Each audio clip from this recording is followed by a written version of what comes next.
નર્મદામાં વાઘના નખ ચામડા મળવાના કેસમાં તપાસ શરૂ થઈ છે। આઈબી અને વન વિભાગ દ્વારા તપાસનો ધમધમાટ શરૂ થયો। તપાસમાં મહારાજ માધવાનંદ સ્વામીનો પાસપોર્ટ મળી આવ્યો। મહારાજ 1977માં અમેરિકા પણ ગયા હતા। મહારાજ માધવાનંદ સ્વામી એ મૂળ મધ્યપ્રદેશના વન વિભાગ દ્વારા મધ્યપ્રદેશ સુધી હવે તપાસ ધરાશે। તેઓ મૂળ મધ્યપ્રદેશના છે। નોંધનીય છે કે આ સમગ્ર મામલે હવે વધુ તપાસ હાથ ધરાઈ છે, જેમાં અમેરિકામાં તેઓ કોની સાથે સંપર્કમાં હતા તેની પણ તપાસ હાથ ધરવામાં આવશે।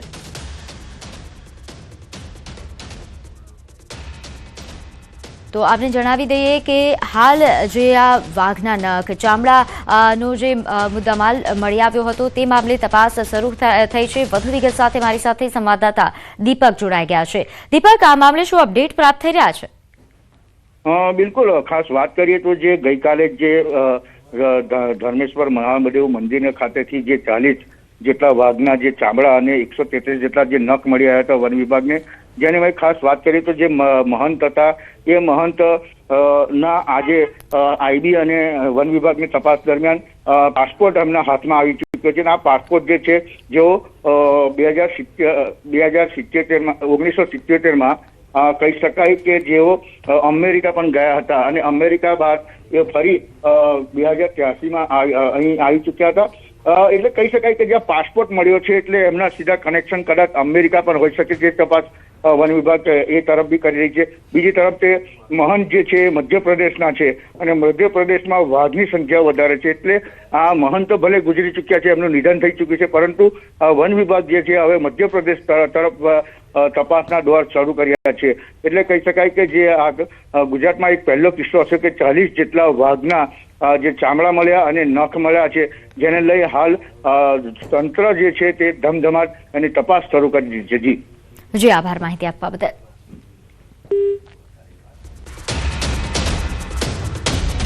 તો હાલ આ સમગ્ર મામલે આઈબી અને વન વિભાગ દ્વારા તપાસનો ધમધમાટ શરૂ કરવામાં આવ્યો।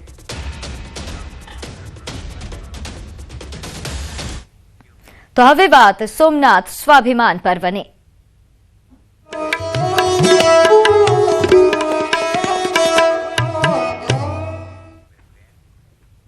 સ્વાભિમાન પર્વની ઉજવણીને લઈને સોમનાથમાં સાધુ સંતો ઉમટી પડ્યા છે। સાધુ સંતો અને મહંતો દ્વારા આજે ભવ્ય ડમરૂ યાત્રા કાઢવામાં આવી। શંખ સર્કલથી હમીરજી સર્કલ સુધી આ ડમરૂ યાત્રા કાઢવામાં આવી। યાત્રામાં મોટી સંખ્યામાં સાધુ સંતો જોડાયા। અહીં 500થી વધુ વિવિધ અખાડાના સાધુ સંતો અને મહંતો જોડાયા હતા। તો સાંસદ રાજેશ ચુડાસમા, ધારાસભ્ય ભગવાન બારડ અને પૂર્વ સાંસદ દીનુ સોલંકી ડમરૂના તાલે ઝૂમ્યા હોય તેવા દ્રશ્યો સામે આવ્યા।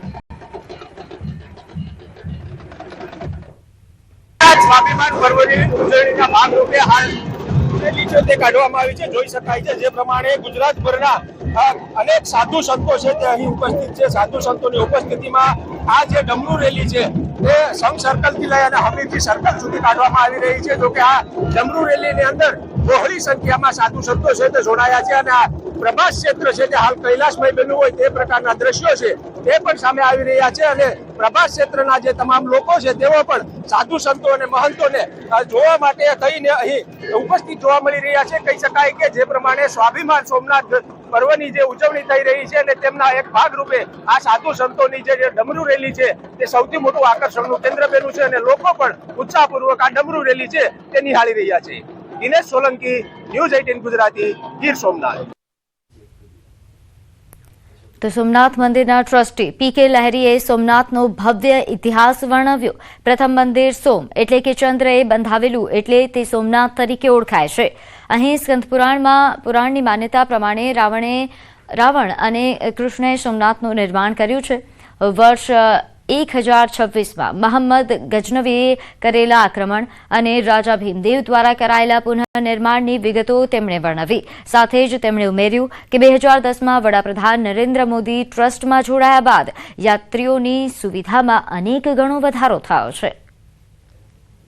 શ્રી સોમનાથ મહાદેવનું મંદિર એ આપણા રાષ્ટ્રનું પ્રથમ જ્યોતિર્લિંગ છે। સ્કંદ પુરાણમાં વર્ણવ્યા મુજબ આ સ્થાને શ્રાપિત ચંદ્રમાએ વર્ષો સુધી સાધના કરેલી અને તેઓ ક્ષય રોગના ત્રાસમાંથી મુક્ત થયા, પરંતુ શ્રાપને કારણે એમની વૃદ્ધિ અને ઘટ થાય છે તેવી માન્યતા છે. પ્રથમ મંદિર સોમ એટલે કે ચંદ્રએ બંધાવેલું એટલે એને સોમનાથ કહેવામાં આવ્યું. તો સોમનાથની પવિત્ર ધરતી પર પ્રાચીન વિદ્યા અને આધુનિકતાનો સમન્વય જોવા મળ્યો. સોમનાથ સ્વાભિમાન પર્વ અંતર્ગત સંસ્કૃત પાઠશાળાનું ઋષિકુમારો ભારતની અજોડ સંસ્કૃતિનું સંખનાદ કરતા હોય તેવા દ્રશ્યો સામે આવ્યા. તો સોમનાથ ટ્રસ્ટ દ્વારા પાઠશાળામાં વેદ પુરાણોની સાથે અંગ્રેજી અને કોમ્પ્યુટરનું આધુનિક શિક્ષણ પણ આપવામાં આવે છે. અહીં ધોરણ 9 થી 12 સુધીનું નિઃશુલ્ક શિક્ષણ અને નિવાસની વ્યવસ્થા છે. આ ઋષિકુમાર માત્ર શાસ્ત્રો જ નહીં પરંતુ સોમનાથના રક્ષણ કાજે બલિદાન આપનારા વીરોની ગાથાઓથી પણ પ્રેરિત થઈ રહ્યા છે. સોમનાથના સાનિધ્યમાં ઘડાઈ રહેલી આ યુવા પેઢી આગામી સમયમાં ભારતીય સંસ્કૃતિનો વિજય ધ્વજ વિશ્વભરમાં લહેરાવશે. બાળકોને શ્રી સોમનાથ ટ્રસ્ટ દ્વારા નિઃશુલ્ક અભ્યાસ કરાવીએ છીએ, જેમાં કોઈ પ્રકારનો બાળકો પાસે રહેવાનો, ભોજનનો ઇત્યાદિ કોઈ પ્રકારનું શુલ્ક લેવામાં આવતું નથી. બાળક 9 થી લઈ અને 12 સુધી અહીં અભ્યાસ કરે છે. પાઠશાળાની અંદર ઘણા બધા વિષયો રાખેલા છે. એમાં આપણે જોઈ શકીએ છીએ કે વેદ છે, પુરાણ છે, જ્યોતિષ છે, વૈદિક ગણિત છે. અત્યારે તો આધુનિક સમય પ્રમાણે જોઈએ તો આપણે છોકરાઓ અંગ્રેજી પણ શીખે છે અને કોમ્પ્યુટર પણ શીખે છે. હવે વાત દુષ્કર્મના દાનવની.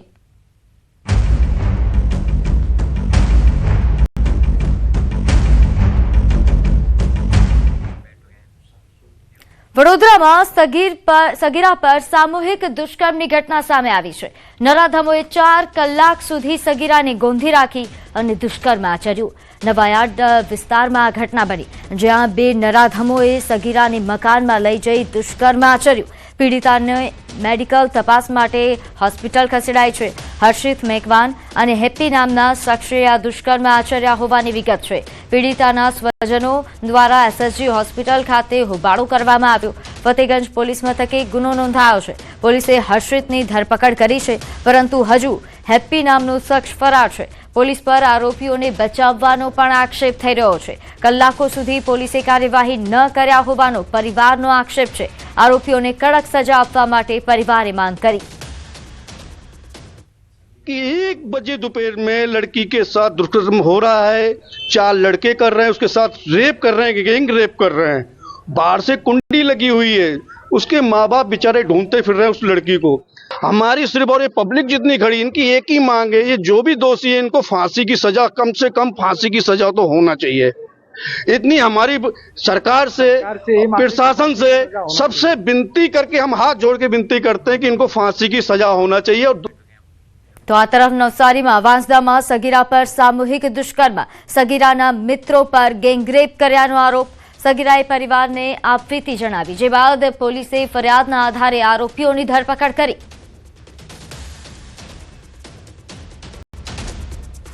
ગઈકાલે એને વાલીપણામાંથી પુરુષ મિત્રો હતા એને લઈ ગયેલા અને તેના મિત્રોએ અને બધાએ સાથે રહી અને તેની સાથે શરીર સંબંધ પરાણે બાંધેલા હતા. તમામ આરોપીઓની તાત્કાલિક ધરપકડ કરેલ છે.